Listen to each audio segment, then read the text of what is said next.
గొప్ప ఐశ్వర్యము కంటే మంచి పేరును, గొప్ప ఐశ్వర్యము కంటే మంచి పేరును, వెండి బంగారముల కంటే దయయు కోరదగినవి. వెండి బంగారముల కంటే దయను కోరదగినవి. దేవునికి మహిమ కలుగును గాక. దేవుడి సన్నిధిని బట్టి ఈ చివరి దినాలలో, ఈ దుర్దినాలలో మరి మనమందరము మరి చక్కగా బ్రతకడానికి, మరి దేవుడి యొక్క నీతిని మన జీవితంలో సంపూర్ణం చేసుకోవాలి అంటే దైవత్వాన్ని బట్టి చెప్పగలిగిన ఈ యొక్క మంచి మాటలు మనం స్వీకరించాలి. దైవత్వాన్ని బట్టి చెప్పగలిగిన మంచి మాటలు ఏంటంటే, గొప్ప ఐశ్వర్యము కంటే మంచి పేరు, వెండి బంగారముల కంటే దయ కోరదగినది. అయితే మరి భూమి మీద విలువైన ఒక మరి మాట ఉంది. అదేంటంటే, ఈ లోకంలో మంచి అనే మాట దగ్గర ధనము, ఐశ్వర్యము, బంగారము వీటికి ఎక్కువగా ఘనమైన పేరిచ్చే మరి చక్కని పాత్రలుగా ఇవి ఉంటాయి. ఏవేవి? మరి వెండి, బంగారము, ఐశ్వర్యం ఇవి ఘనతనిచ్చే స్థానంలో ఉన్నాయి. అయితే భూమి యందు ఈ ఘనతనిచ్చే స్థానాన్ని వీటి ద్వారా మనం సంపూర్ణం చేసుకోకుండా పరిశుద్ధాత్ముడు మనకు తేటపరుస్తున్న మాట ఏంటంటే, మంచి పేరు, దయ కోరదగినది. ఈరోజు మంచి పేరు, దయ అంటే భూమి మీద ఘనంగా ఉన్న వాటికి మనం పాకులాడుతున్నాం. నేను వైరల్ అవుతున్న ఒక వీడియో చూశాను. చక్కని సూట్ వేసుకున్న అతను ముందర డబ్బు కట్టని ఇట్లా హ్యాంగ్ చేశారు. ఆయన పరిగెత్తుతూ దాన్ని పట్టుకోవాలనుకోవడము, మరి చివరికి ఒక స్కెల్టన్ గా మారిపోయి దాన్ని పట్టుకోలేక కోతిలో పడిపోయాడు. అయితే లోకానుసారంగా ఐశ్వర్యము, వెండి బంగారముల స్థానము కాసకే సుఖపెడతాయి, కొద్ది వరకే మనల్ని ఘనతగా ఉంచుతాయి. కానీ మంచి పేరు, దయ అన్నది ప్రాధాన్యత దేవునికి మనుషులకు మధ్య అది గొప్ప యోగ్యమైన జీవితం ఉంటుంది కనుకే దివ్యమైన గ్రంథములు ఈ మాట లిఖించబడింది. అందుకే దేవుడు కూడా భక్తి యందు చక్కని ప్రబోధాన్ని పెట్టాడు. ఏంటంటే 2 పేతురు 1:7 భక్తి యందు సహోదర ప్రేమను, సహోదర ప్రేమ యందు దయను అమర్చుకునుడి అని రాయబడింది. భక్తి అనే మాటలో ప్రేమను కలిగి ఉంటాము, కానీ అక్కడ సహోదర ప్రేమను తర్వాత దయను అమర్చుకోండి. ఈ దయ కోరదగినది అన్నది దయ విషయంలో చాలా మంది మరి ఈ లోకానుసారంగా మనము జీవిస్తున్నప్పుడు మరి కరుణ లేని వారంగా, దయను కఠినంగా మనం వ్యవహరించడానికి దయను కోరని వారంగా ఉంటాం. కానీ భక్తి యందు ఒక వచనం పైనుంచి చదివినట్లయితే ఏమని రాయబడించాము? మీ విశ్వాసమునందు సద్గుణమును, మీ విశ్వాసమందు సద్గుణమును, సద్గుణమునందు జ్ఞానమును, సద్గుణమందు జ్ఞానమును, జ్ఞానమునందు ఆశానిగ్రహమును, జ్ఞానమునందు ఆశానిగ్రహమును, ఆశానిగ్రహమునందు సహనమును, ఆశానిగ్రహమునందు సహనమును, సహనమునందు భక్తిని, సహనమునందు భక్తిని, భక్తి యందు సహోదర ప్రేమను, భక్తి యందు సహోదర ప్రేమను, సహోదర ప్రేమ యందు దయను అమర్చుకోండి. ఇవన్నీ భక్తి భావనలో చక్కని లక్షణాల్లో దయ యొక్క ప్రాధాన్యత దేవుడు ఎత్తిపడుతున్నాడు. ఈ దయ అనే ఒక మాట దగ్గరే ఈరోజు మనమందరము ఆయన యొక్క దయ భూమి మీద లేకపోతే ఈరోజు మనం సజీవత్వంగా ఉంటాం. అందుకే దేవుడికి కూడా ఆ లక్షణం ఉంది కనుక ఆ లక్షణం మనం కూడా కలిగి ఉండడానికి దయ కోరదగినది అన్నది మరి దయ కలిగిన మనసు హుందాతనానికి, ఘనతకు వారికి కావలసిన గొప్పతనంగా భావించరు. ఎందుకంటే గంభీరత్వంలో ఏలుబడి స్వభావంలో మరి కొంచెం రాడుదేరినట్టుగా కఠినంగా ఉండడము, ఆ గంభీరానికి మరి చక్కని ఒక బేస్ లాగా టీవీగా ఉండడానికి కనిపిస్తుంది. కానీ ఈరోజు అలాంటి ప్రత్యేకత అలాంటి వాటిలో కాకుండా దయ కోరుకోవాలి అంటే మనందరికీ తెలుసు. మరి వస్తి ఎస్తేరు ఇద్దరి మధ్యలో మరి ఆ యొక్క ఎస్తేరు గ్రంథం మనం చూసినట్లయితే ఎస్తేరు దయ కలిగి కటాక్షించబడ్డానికి రాజు ఆమెను ఎన్నుకున్నాడు. ప్రజలు ఆమె ఎందు ఇష్టం చూపించారు. దేవుని దృష్టికి, రాజు దృష్టికి ఆయనను రెడీ చేస్తున్న ఆయనకు మరి ఇవ్వబడిన హేగే అనే ఆ యొక్క నపుంసకుడికి ఆమె దయతో మరి కటాక్షం పొందినదై ఉన్నది. అయితే దయ కోరదగినది అన్న ప్రత్యేకత ఎస్తేరు గ్రంథంలో వస్తి గర్వం కలిగినదై మరి రాజు సన్నిధికి తేబడినదిగా రానన్నదిగా ఉన్నప్పుడు ఆమె రాణి యొక్క ఆ యొక్క గొప్పతనాన్ని వహించింది. కానీ దయ యొక్క ప్రాధాన్యతను ఆమె ప్రత్యేకించుకోలేదు. అయితే వాక్యం ఏమంటుంది? దయకున్న ప్రాధాన్యత. ఈరోజు వాక్యము ఏమంటున్నాడు? వెండి బంగారముల కంటే దయ కోరదగినది అని అంటే సామెతలు 3:3లో ఏమని రాయబడింది? దయను సత్యమును ఎన్నడూ విడిచిపోని యొక్క వాటిని కంఠభూషణముగా ధరించుకోమని సెలవిచ్చారు. ఇంత గొప్ప మాట. నాకు ఈ సామెతలు సొలొమోను గ్రంథాన్ని వివరించాలంటే నాకు చాలా సంతోషం. ఎందుకంటే దేవుడిచ్చిన జ్ఞానంలో చక్కని మరి జీవిత నైపుణ్యత కావలసిన గొప్ప గొప్ప విషయాలు తిలకించి రాసిన మాటల్లో మరి దయను సత్యాన్ని ఎన్నడూ విడిచిపోయి వాటిని కంఠభూషణముగా, ఇక్కడ కూడా వెండి బంగారములు కాదు, దయ కోరదగినది అని అంటే బంగారములాగా దయను ధరించుకోవాల్సిన వారముగా, ఆభరణముగా దయను నింపుకోవాల్సిన వారంగా ఈరోజు మనం ఉంటున్నాం. దేవుని బిడ్డ, ఈ వాక్యం వింటున్న వాళ్ళందరూ ఆ యొక్క విలువను అడగండి.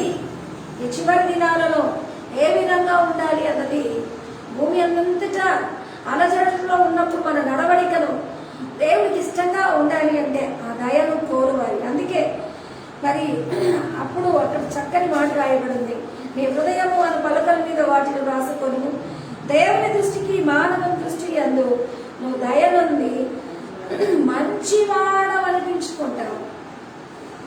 దయా సత్యాన్ని విడిచిపోనివ్వకుండా వాటిని ధరించుకున్నప్పుడు దేవుని దృష్టికి మానవుల దృష్టికి మంచివాడు. నేను ఈ మధ్యగా కొందరిని సేవకులను చూస్తూ వచ్చాను. వారి జీవితంలో వారికి ఉంటున్న విలువలు ఏంటి అన్నప్పుడు వారు చర్చిలో ఎట్లుంటారో బయట చూస్తే అంత భయంకరంగా ఉంటారు. అయితే మరి కఠినంగా మరి ఎంతో అపోస్తలుడైన పౌలు మరి సౌలుగా ఉన్నప్పుడు అవన్నీ వదిలిపెట్టి మరి పౌలుగా మారినప్పుడు అతని జీవితంలో ఉన్న మార్పు మరి ఎన్నటికీ వెనకటి జీవితంలో లేకుండా ఉన్నాడు. కానీ రెండు యాంగిల్గా ఉండే వాళ్ళు ఎవరంటే సౌలులాగా ఉంటున్నారు, పౌలులాగా ఉంటున్నారు. కాబట్టి ఈరోజు సేవకులు అంటే కొంతమందికి ఇష్టము, కొంతమందికి ఇష్టము. సేవ చేసే వాళ్ళందరూ నప్పుకుంటలేరు, అందరూ ఒప్పుకుంటలేరు, అందరినీ వారు ఇష్టపడతలేరు. ఎందుకంటే దయను సత్యాన్ని కంఠభూషణంగా ధరించుకోవాలి. ఈరోజు దేవుని బిడ్డలందరూ కూడా ఈ మాట వినాలి. క్రైస్తవులు, సేవకులైతే ఏంటి, మరి విశ్వాసులైతే ఎవరైతే ఏంటి, ప్రజల దృష్టికి మీరు ఎందుకు ఎన్నిక కాలేకపోతున్నారు? దేవుడి వాక్యం ఎప్పుడు నిరంతకం కాదు. అందుకే ఈ యొక్క మాటను నీ హృదయమైన పలకల మీద వాసుకోను. ఏది దయను సత్యాన్ని కంఠభూషణంగా ధరించుకోవాలన్నది హృదయమైన పలకల మీద రాసుకొని చక్కని మరి లేఖన భాగంలో ఏమంటున్నాడంటే దేవుని దృష్టికి మానవుల దృష్టికి దయనుంది మంచివాడు అనిపించుకోకుండా చాలా మంది బాధపడుతున్నారు. దేవుని ప్రేమిడలారా, ఒకరి మాటతో మనకు అనవసరం. దేవుడిచ్చిన ఈ లక్షణాన్ని మనం అమర్చుకుందాం. ఆమేన్. ఈ లక్షణం అమర్చుకోవాలి అని అంటే ఈరోజు వాక్య భాగం మీకు సహకరిస్తున్నారు. ఈ మాటలు మీరు అంగీకరించి ఆ దయను కోరువారుగా ఉండాలని దేవుడు చెప్తున్నాడు. అంతేకాదు సామెత మరి 21:4 ఏమని రాయబడిందంటే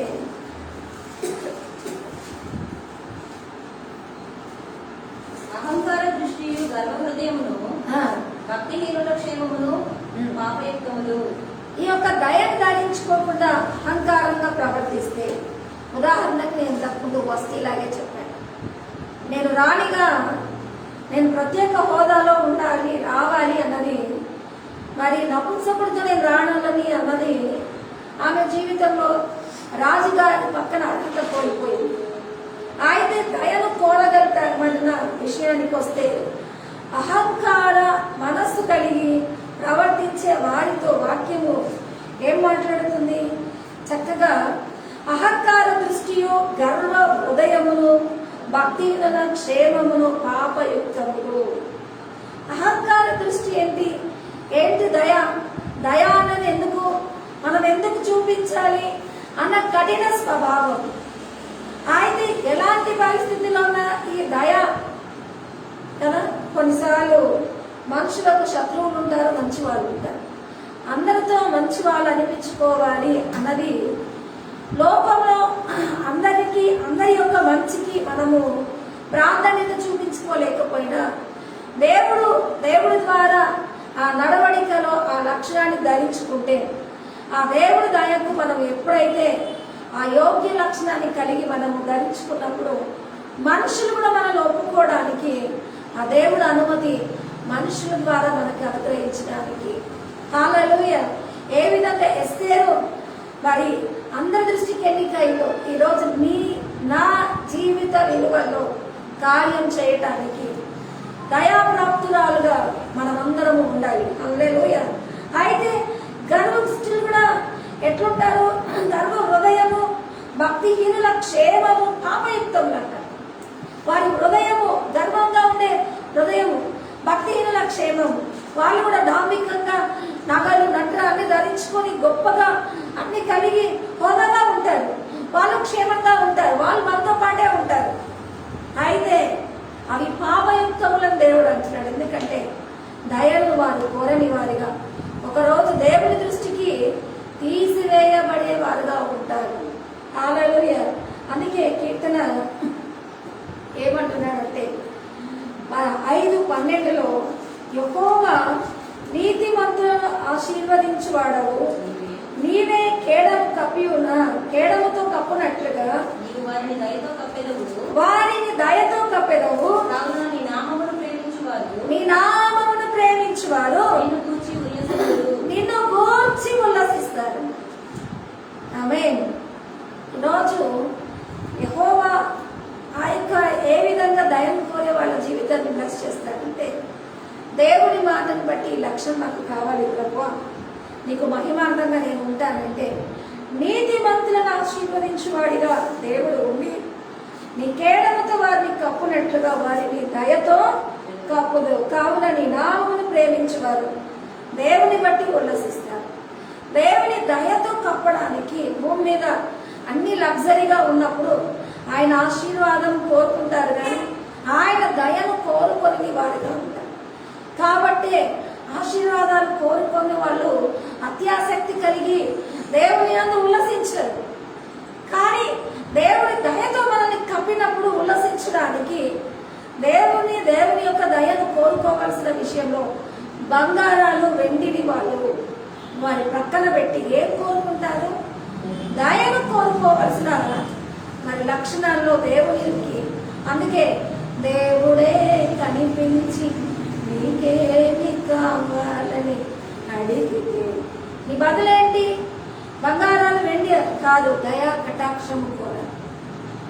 అందుకే నా తరాలలో దావీదు అంత గొప్ప రాజు, అయితే అంత గొప్ప రాజైన అతను అన్ని కలిగిన అతను దేవుడి దయను కొరకు ఎప్పుడు ప్రాధాన్యతగా ఆయన మందిరావరణంలో ఆయన వేడుకుంటున్న విషయంలో ఆయన తన జీవిత విలువల్లో మరి తన కుమారుని ద్వారా మందిరం కట్టుకుంటానంటే ఎంతటి వాడను నేను, ఏ మాటి వాడను, నా కుమారుని ద్వారా దేవుడు నా సంతతిని ఏర్పరచుకోవడానికి నేను ఎంతటి వాడను.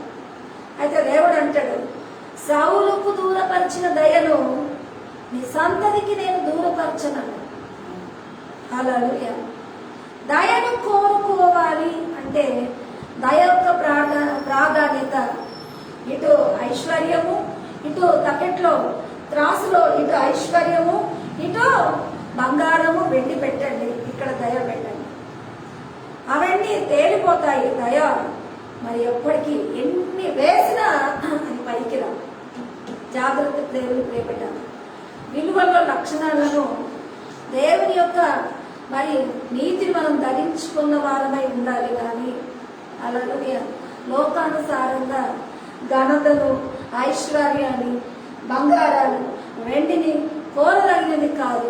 దయ కోరాలి అని అంటే ఆయన వారిని దయతో కప్పినప్పుడు, కావున నినామమును ప్రేమించువారు దేవుని బట్టి ఉల్లసిస్తారు. ఈరోజు ఎందుకు ఉల్లాసము? దేవుని బట్టి. నేను చాలా సేపటి నుంచి పాటలు పడుతున్నాను. అయితే నేను అనుకున్నాను, చాలా మంది వచ్చినప్పుడు, ఎక్కువ మంది వచ్చినప్పుడు ఆ ఉద్యోగం వేరే ఉంటారు. ఒంటరిగా ఉన్నప్పుడు దేనిని బట్టి ఉద్యోగం అంటే కేవలం దేవుని బట్టి. హల్లెలూయా. అయితే నేను అనుకున్నాను, చాలా మంది వచ్చినా ఒంటరిగా ఉన్నా ఈరోజు ఎవరు వచ్చినా దేవుని బట్టి ఎల్లప్పుడూ స్థుతి ఉండాలి. చాలా మంది వస్తే పబ్లిక్ లో మనం చేయాల్సింది ఏంటంటే జనాలు చూడడానికి మరి గొప్ప గొప్ప వాటితో ఏకీభవించి, అందుకే నేను ఇంట్లో ఉన్నా, ఎక్కడి నుంచి వాక్యం వింటున్నా మీరు ఏకీభవించండి. దేవుడు మరి వేల మధ్యన కాదు, ఆత్మతో సత్యముతో చేసే ఆరాధన మధ్యన ఉండి మహిమ పొందుతారన్నది ఈరోజు ఆ దయను కోరే మరి అలాంటి ఒక ప్రాధాన్యతలో మనం ఆయన హెచ్చించు వారంగా ఉండాలి. హల్లెలూయా, హల్లెలూయా. ఎంత గొప్ప మాధుర్యంగా ఉన్నాయి ఈ మాటలు. అందుకే ఆయన కోపము నిమిషము మాత్రము, ఆయన దయ ఇరనిట్లేదు అడుగుదాము. దయనే. అయితే దేవుడి కోపం నిమిషం మాత్రం. ఇంతకుముందు మేము చదువుకున్నాం 85వ కీర్తన స్తుతివాక్యంగా చదువుకున్నాం. ఆయన కోపము మరి నిత్యము కోపిస్తావా, నిత్యము శపిస్తావా, నిత్యము మమ్మల్ని విడనాడుతావా, నిత్యము మమ్మల్ని ఇట్లా విడనాడితే మేము ఎట్లా బాగుపడతాము?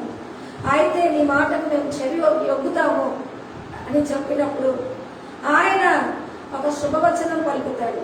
దేశంలో నా రక్షణ సమీపముగా ఉన్నది, తన బిడ్డలకు ఆ రక్షణ ఇస్తాడు. మేము ముందుగా ఇదే ప్రార్థన చేశాం. ప్రభు స్తుతి ఆరాధన మరి కాకతలకి ఈ వాక్యాన్ని బట్టి ఏం ప్రేయర్ చేశామంటే, మరి నువ్వు నిత్యం కోపపడితే మేము ఎంత ప్రపంచంలో విడనాడబడుతుంది.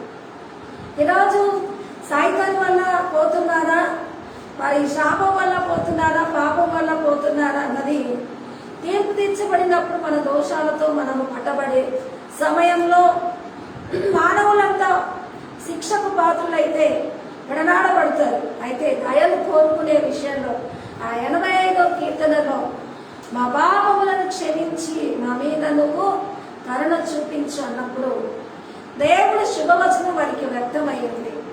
అయితే ఆ వచనాలు చదువుతున్నప్పుడు నాకేం భయం వేసిందంటే, కోపం నిమిషం మాత్రము అన్నది నిమిషమైనా తానలేనేను. మరి రాత్రి ఉండి ఉదయమున సంతోషము అయినా ఆయన కోపము మరి ఆ రాత్రి గడియ ఆ 3 కాలాలు 3 నెలలు కూడా మనం భరించలేము. అయితే ఈరోజు దేవుని కృపలో ఆయన సన్నిధిని బట్టి ఆయన దయను కోరడానికి ఎప్పుడు గోజాడుతూ ఉండాల్సిన వారంగా ఉండాలి. అయితే చాలాసార్లు దయను కోరుతూ నమ్రత కలిగి మరి కనికల మనసు కలిగిన వారు చాలా మంది లోకం ఎట్లుంటుందంటే ఇలాంటి లక్షణాన్ని తమ వారి విలువలకు వాడుకోవడానికి చాలా భక్తులను ట్రాప్ చేస్తూ ఉంటారు. దేవుని బిడ్డ దయను కోరాలి అన్న దగ్గర బైబిల్ కూడా చక్కని మాట చెప్పింది. మరి పాములాగా వివేకం కలిగి ఉండాలి, పావురంలాగా నిష్కలంకం. అయితే దయను కోరాల్సిన దీనత్వము, సాత్విక మనసు, కటాక్ష స్వభావము, దయలో ఉండాల్సిన లక్షణాలు ఇవి. అయితే ఆ లక్షణాలు కలిగి లోకంలో మరి జీవించాలనుకున్న వాళ్ళని ఈ లోకం ఏం చేస్తుందంటే అమాయకంగా మరి కనికర మనసు కోరుతూ దయతో ఉన్న వారి లక్షణాలను ఎరేసుకోవడానికి, ఖచ్చితంగా ట్రాప్ చేయడానికి, విశ్వాసులలో ఉంటున్న మృదువైన స్వభావాన్ని లోకము దుర్వినియోగం చేసుకోవాలనుకుంటుంది. అఫ్కోర్స్ ఒక ఉదాహరణ చెప్తాను. ఎవరైనా ఒక సుకుమారం కలిగి చక్కని అందం కలిగిన ఒక సౌందర్యవంతురాలు బయట ఉంటే జనాలు ఎట్లయినా ప్రతి ఒక్కరు 10 చూపులతో నా వశం కావాలి, నా వశం కావాలి అనుకునే లోపల అభిప్రాయాలు ఎట్లుంటాయో దయా సత్యమును కోరాల్సిన స్వభావాన్ని కూడా అలాంటి సుందరమైన మరి లక్షణాన్ని ఎట్లుంటుందని ఒక అందమైన మనస్తత్వము ఒక స్త్రీలాగా ఉంటుంది. అందుకే స్త్రీలకే మృదువైన ఆమె అక్షయ అలంకారము మరి దయ ఆ యొక్క లక్షణాలు స్త్రీలు ధరించుకునే విషయంలో మాతృత్వాన్ని కానీ భర్తను ఆలించి కుటుంబ వ్యవస్థలో అందరినీ ప్రేమించే స్వభావంలో దయ చక్కగా స్త్రీలకు అలంకరణగా ఇవ్వబడిన విషయంలో ఈరోజు అక్షయ అలంకారం కలిగి ఉండాలన్నది నగలు నట్రా వేసుకొని నేను కొన్నిసార్లు చూస్తుంటాను. మరి వీటిని టీవీ సీరియల్లో వాటిల్లో ఒక చక్కని గంభీరంగా ఉండాల్సిన ఒక స్త్రీని తయారు చేయాలంటే మెడకు ఒక పెద్ద హారం ధరించి ఓ మెడ చాచిన ఉన్నామని ముఖంతో ఒక చక్కని తిలకంతో నుంచి టీవీగా ఉన్నామని ఒక కఠినమైన రోల్లో పెడతారు. మరి అలంకారం లేకుండా దయ సాత్వికంగా ఉన్నామని ఇంకొక రోల్లో పెడతారు. మరి కొన్ని సిచ్యువేషన్స్ ఏం చూస్తున్నప్పుడు ఈ వీళ్ళకి ఏ విధంగా ఉంటుందంటే అన్ని హుంకార స్వభావం కలిగింది. ఎట్లా పెడతారు? కఠినంగా అథారిటీగా పెట్టి మరి వారిని ఎట్లుంటుందంటే ఒక కమాండింగ్ చేసే లక్షణాల్లో దుష్ట శిక్షణ శిష్ట లక్షణాల దగ్గర మరి అలాంటి వాటిల్లో ఈరోజు ఔన్నత్యాన్ని వహించిన వారిగా ఉంటే ఖచ్చితంగా దయను కోరరు. ఏం కోరుతారు? ప్రతి వ్యతిరేకతను ఖండించి వాటిని ప్రతీకారం తెచ్చుకునే విషయంలో ఉంటారు. ఇదందరికీ అర్థం కావాలి. ఇలాంటి లక్షణాన్ని ఈరోజు మనం విడిచిపెట్టి చక్కని సాత్వికమైన స్వభావంతో దయను కోరాల్సిన మనస్తత్వంతో మరి ఈరోజు ఉండాలి అంటే ఈరోజు క్రైస్తత్వంలో పాత నిబంధన కొట్టివేయబడింది. కొత్త నిబంధనకు ఉండాల్సిన మరి గొప్పతనం ఏంటంటే బైబిల్లో దేవుడు ఖండించిన మాటల్లో భక్తి భావనతో చాలా మంది కిరీటంలాగా ధరించుకున్న శాస్త్రులు పరిసేయులు దైవత్వాన్ని ఇలా ధరించుకున్న వారిగా తమ భక్తిని తమ విశ్వాస్యతను తమ యొక్క మరి దైవికమని మరి ఖ్యాతిని వారు ప్రగాఢంగా వ్యక్తపరిచే వారిగా శాస్త్రులు పరిసేయులు ఉంటే వారి విషయమే దేవుడు ఏమంటున్నాడంటే అయో వేషధారులైన శాస్త్రులారా పుదీనా సోంపు జీలకర్ర 10వ వంతు చెల్లించి ధర్మశాస్త్ర విషయంలో ప్రధానమైన విషయంలో అనగా న్యాయమును కనికరమును విశ్వాసమును విడిచిపెట్టి వాటిని మానగా వీటిని చేయవలసింది. అయితే వాళ్ళంతా ప్రగాఢంగా ఉన్నారు అన్నది అన్నిట్లో మరి పర్ఫెక్ట్ అనేది మరి కనికరము ఆ దయ మనసే కనికరము విశ్వాసము న్యాయము. అసలు దయ అనేది లేకపోతే ఆ కనికరము ఆ మనసు లేకపోతే మరి ప్రతీకారానికి మరి భక్తి భావన లిఫ్ట్ అవుతుంది. జాగ్రత్త. అయితే విశ్వాసము కనికరము చక్కని మాట ఏంటంటే మరి న్యాయము ఈ 3 మాటలు విడిచిపెట్టి అన్నిట్లో మరి ప్రత్యేకించుకున్న విషయంలో పుదీనాలో జీలకర్రలో వీటిల్లో వాటిలో 10వ భాగం చెల్లించడానికి అతి చిన్న వాటిల్లో కూడా ప్రాధాన్యత చూపిస్తున్నారు. చిన్న వాటిల్లో కూడా ప్రాధాన్యత జీలకర్ర పుదీనా ఇవి సోంపు ఇవి తాలింపు గింజలుగా వాడేది.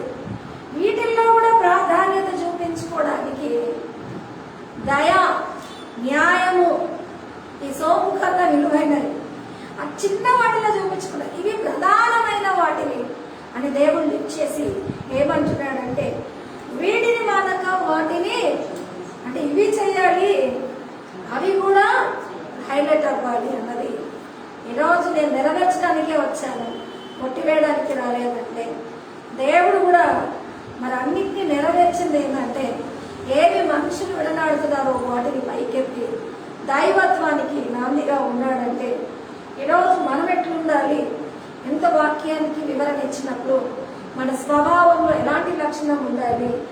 అయితే దేవుడు ఖచ్చితంగా చెప్తున్నాడు నేను బలిని కోరను, నేనేం కోరుతున్నాను కనికరానే కోరుతున్నాను, బలి నేను కోరట్లేదు కనికరానే కోరుతున్నాను. అందుకే నేను ఇందాక ఒక చక్కని హిందీ పాట పాడాలనుకున్నాను. ఓ తేరీ స్తుతి ఆరాధనా करता हूँ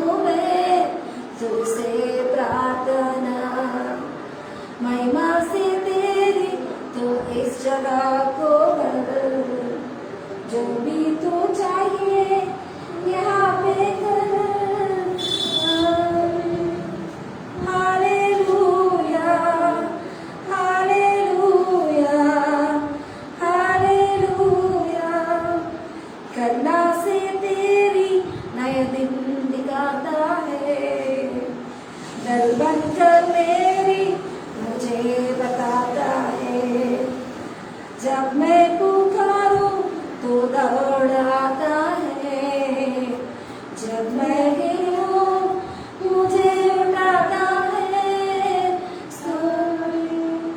हालेलुया हालेलुया हालेलुया महिमा से तेरी इस जगह को भरंటే దేవుని మహిమతో ఈ యొక్క ప్రాంతాన్ని నింపని అడిగినప్పుడు కరుణా సే తేరీ నయ దిన్ దిఖాతా హై అవును ఆయన దయ ఆయన దయ ఆయన దయ ఒక కొత్త జీవితం కొత్త బ్రతుకు దల్బన్కర్ మేరీ ముझे బచాతా హై ఆ కరుణయే మనకు సైన్యము వ్యూహంగా నిలబడి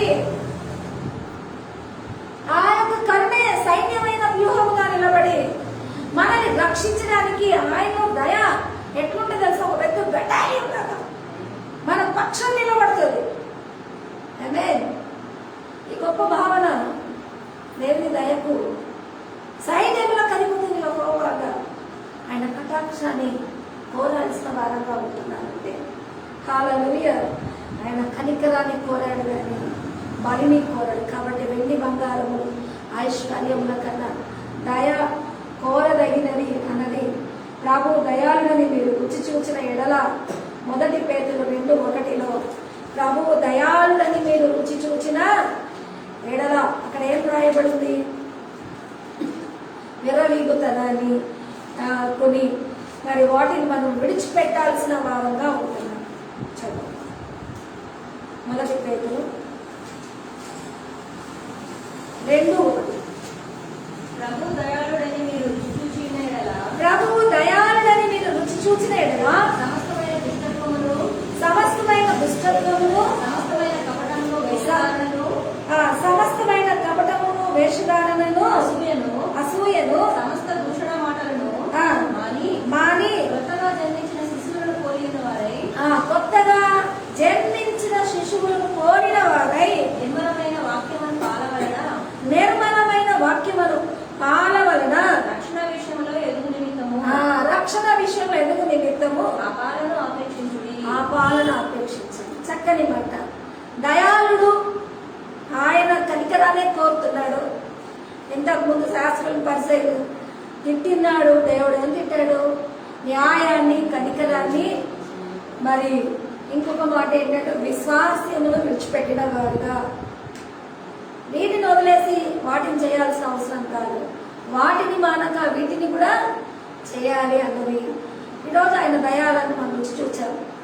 ఈరోజు ఆయన కటాక్షము మన మీద లేకపోతే, ఆయన మరి దయ మనకు సైన్యంగా నిలబడకపోతే ఈరోజు మనము రక్షించబడని వారంగా ఉంటాము. కాబట్టి ఆయన దయ మనకున్నది. కాబట్టి పోయిన వారు పోయినా ఉన్నవారు ఆయన దయను బట్టి ఏం చేయాలనుకుంటున్నారు? ఆయన దయను అనే విషయంలో చక్కని స్వభావం ఏంటంటే ఖచ్చితంగా సమస్తమైన దుష్టత్వం, సమస్తమైన కపటము, వేషధారణ, అసూయ, సమస్తమైన దూషణ మాటలు కానీ ఇలాంటి లక్షణాలను విడిచిపెట్టి కొత్తగా జన్మించి రక్షణ కోరుతూ ఆయన దయ ఎట్లా ప్రభువాని కృప మాకు దయచేయి, నీ కటాక్షం ఆయన నుంచి ఈ యొక్క ప్రాంతమంతా నీ మహిమతో నింపాలంటే నీ యొక్క దయ మాకు కుమ్మరించని అడిగి కోరుకోవలసిన వారంగా ఉండాలి.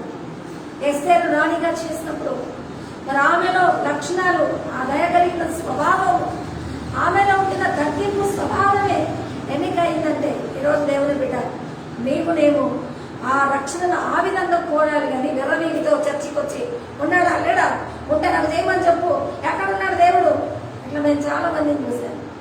దయ లక్షణాలు కాదు, వాళ్ళ క్యారెక్టర్గా ఉంటాడు.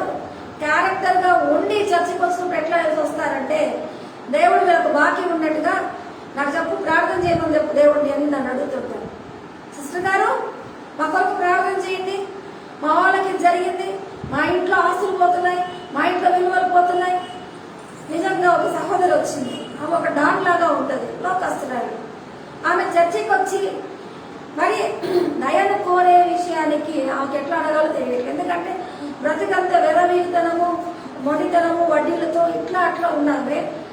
ఆమె ఈరోజు మరి దేవుడు చర్చికి వచ్చి ఏం మాట్లాడాలి అని అంటే, కోట్ల ఆస్తి మరి కరిగిపోతున్న ఆమె ఎట్లా అడగాలో తెలియట్లేదు. అయితే ఏం చేయాలి, నాకు తెలిస్తే నేను చెప్పాలనుకున్నాను, నా ముందే మాట్లాడేస్తుంది.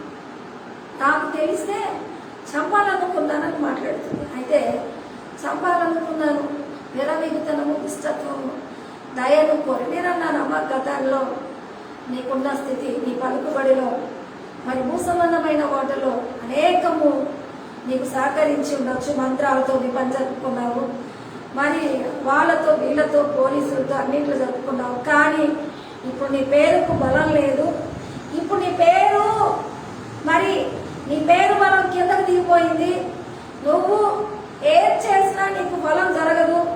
ఈరోజు యేసు ప్రభు దగ్గరకు వస్తే యేసు ప్రభు దగ్గర కూడా మరి గతంలో నువ్వు వెంబడించిన వాటికన్నా యేసు ప్రభు దగ్గర కూడా మరి జాలి, దయ, ఆయన కటాక్షాన్ని కోరుకోవడానికి ఇక్కడ పడుండి వాక్యాలు వింటూ ఆయన కటాక్షంలో ప్రార్థన చేసేదానిగా ఉంటేనే ఈ యేసు ప్రభు నీ మీద పనిచేస్తాడు. లేదు నేను మంత్రంతో అందరినీ సాధించుకుంటానని అట్లా పోతే నీ పేరుకి బలమే లేదు కాబట్టి నీకేం చేసినా బెడిసి కొడతాయి, నీకేం మేలు జరగదు అని నేను చెప్పాను. అయితే సవాళ్ళతో చాలా మంది చర్చిలకు వస్తారు. దయను కోరువారుగా కాదు, ఎక్కడున్నాడు, ఏం చేశాడు, మా భక్తికి దేవుడు బాకీ ఉన్నట్టుగా మాకెందుకు చేయగలని అడిగి చేస్తే మంచిగా, చేయకపోతే చెడ్డోడు అనే మనుషులు ఉన్నారు. ఈ విధంగా కాదు, దేవుడి సన్నిధిలో దయ కోరాలి అన్నది. మరి గర్విష్ఠులు కూడా బ్రతుకుతారు, కానీ అవన్నీ ఏమని రాయబడింది ఇంతకుముందు వాక్యంలో, పాపము అని రాయబడి నేను స్పష్టంగా చదివాను కదా. అహంకార దృష్టి, గర్వ హృదయము, భక్తిహీనుల క్షేమం కూడా పాపమే. వారి గర్వంతో మరి దాపుగా ఉంటారు. అయితే వాళ్ళ మరి బలమైన మరి వాటికి అది ఆ డాబంతా ఏంటై ఉన్నది, పాపయుక్తమై ఉన్నది. ఈరోజు దయను కోరాల్సిన మాటే సత్యమై ఉంటుందంటే చక్కని మాట నేనే చదివి ముగిస్తాను.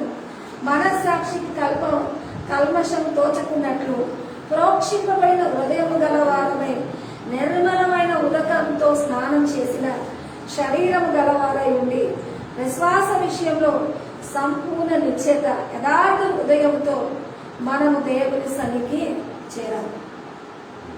ప్రోక్షింపబడిన మనస్సు, హల్లెలూయా. అది ఎవ్రీ 10:2 ప్రోక్షింపబడిన మనస్సు, నిర్మలమైన ఉదక స్థానము, మరి శరీరం గలవారమై విశ్వాస విషయంలో నిశ్చేత యథార్థ హృదయముతో దేవుని సన్నిధి. ఈ హృదయాలను ప్రోక్షణ హృదయము అంటే దయగలిగిన వారికి ఒక్క మాట కదిలించిన వారి హృదయం అంతా వెడిగేదైనట్టుగా మాట్లాడగలరు. మరి యథార్థత అంటే వారి పుట్టిన కోరువారై ఉండాలి. హల్లెలూయా. అందరూ ఆ దయను కోరువారై నాతో ఏకీభవిస్తూ ఆయన సన్నిధికి మనము ప్రభు నీతిలో ఆయన మెచ్చించుకున్నాం. ఓ తేరీ స్తుతి ఆరాధనా करता हूँ मैं तुझसे प्रार्थना, महिमा से तेरी तो इस जगह को भर, जो भी तू चाहिए यहाँ पे कर। हालेलुया हालेलुया, करना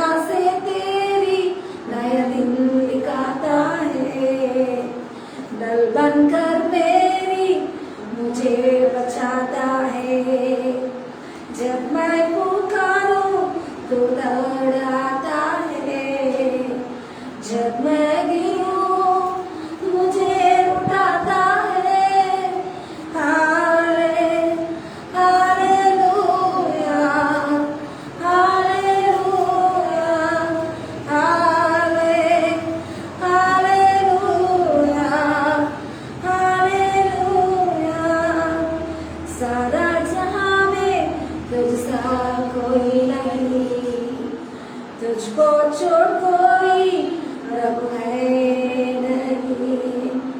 रुकने वाली को बस तेरे सामने, तू है मेरा प्रभु मेरा पिता। Hallelujah hallelujah hallelujah hallelujah. బంగారము ఐశ్వర్యము వెండి కోరదగినది కాదు. ఈరోజు మంచి పేరు దయ కోరదగినది అంటే ఆయన దయకు మనం ప్రాప్తులు అవ్వడానికి దీనులమైన సన్నిధికి అప్పగించుకుని అలాంటి దయ కలిగిన హృదయం కనికరమును కోరువాడిగా ఆ యొక్క దేవుడు దయగలవాడు కనుక అలాంటి తత్వాన్ని నాకు ధరింపచేసి ఈ భూమి యందు అందరితో మంచివాడు అనిపించుకోవడానికి నీ శ్రేష్ఠ సన్నిధి మా ఎదుట ఉండి ఈ వాక్యం చేత నాతో మాతో మాట్లాడిన ప్రభువా, పరలోకనాథుడవై ఆయన కృపను బట్టి మేము వర్ధిల్లటానికి హోలీ మైటీ గాడ్ అవసికరా యేసయ్యానికి స్తోత్రమయ్యా యేసయ్యానికి స్తోత్రమయ్యా యేసయ్యానికి స్తోత్రమయ్యా పరిశుద్ధాత్ముడానికి స్తోత్రమయ్యా జీవమై ఉన్నవాడానికి స్తోత్రమయ్యా కరుణా కటాక్షములను కిరీటముగా నీ దయను కోరే జీవితానికి మమ్మల్ని పిలిచి అయా అందరితో మంచివాడు అనిపించుకోవడానికి అయా యొక్క దయను కంఠభూషణముగా ఆ యొక్క సత్యమును కంఠభూషణముగా ధరించుకోవడానికి ఎంతమంది వాక్యమును ఏకీభవించి నీ సన్నిధిని ప్రాధాన్యపడుతున్నారు. వారు ఎక్కడుందని పరిశుద్ధాత్మ చెంద వారిని ఇప్పుడు మీరు తాకండి. నీ హస్తం వారి తలల మీదికి విడుదల చేస్తారు. నీ హస్తం వారి తలల మీదికి విడుదల చేస్తారు. మనోభావాలతో స్పందిస్తున్న ఈ మాటలు ప్రతి ఒక్కరి నీతికి రావడను కాక, ప్రతి ఒక్కరి ఆంతర్యం నీకు రావడను కాక, ప్రతి ఒక్క హృదయం నీకు సాక్షాత్ముగా నీ యందు జీవించాలని ఆశపడను కాక.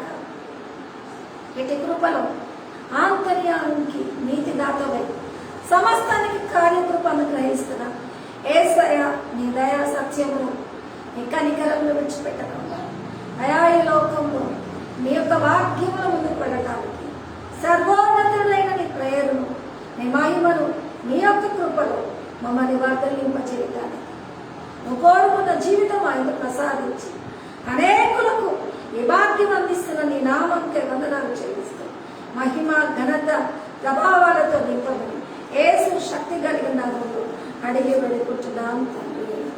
ఆమేన్. మన తండ్రి అయిన దేవుని కృప, పరిశుద్ధాత్మని యొక్క నీతి, సత్య సమాధానం ప్రతి ఒక్కరికి తోడై ఉండును గాక. ఆమేన్.